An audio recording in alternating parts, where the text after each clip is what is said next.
这是曾国入手，又到伫西伯利亚曾穿台过的金板钓，就飞来到台湾准备为果冻咧。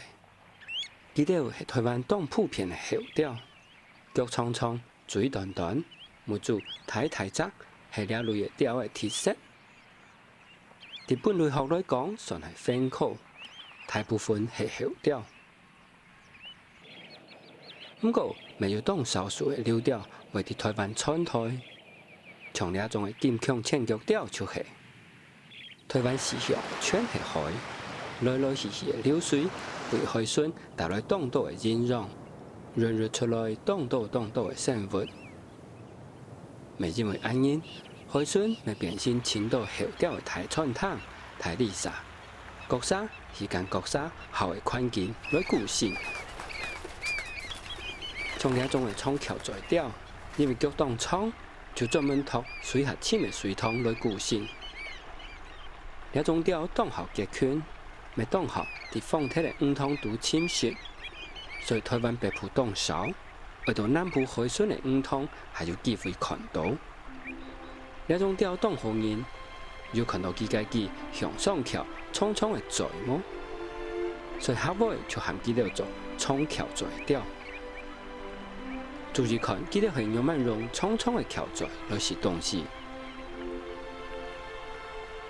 很强哈。按因素就做的是到水土的小生物，像虫啊、小虾公、小毛海俩钓。难怪记得会脚会冲，在会按伊向上桥。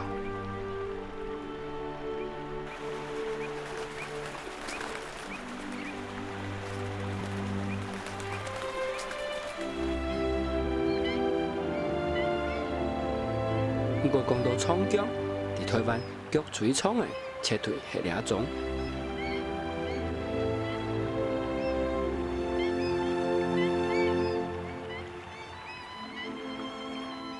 你看，脚又冲啊，还没像人家搞钓脚，所以记得下尾的名就按照钓脚钓。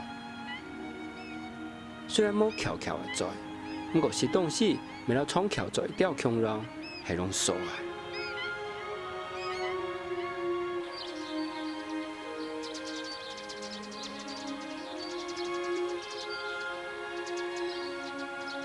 而且全部蛋脚点点起来歇困来呢，可能凤头马街，有看到佢跳那档介出翘翘的毛毛，那清朝的男人跳那档的毛辫呢，系咪阿蛮长？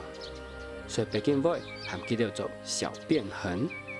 伫台湾从头做咧看到记到，伫长大过某个球的天然侵蚀。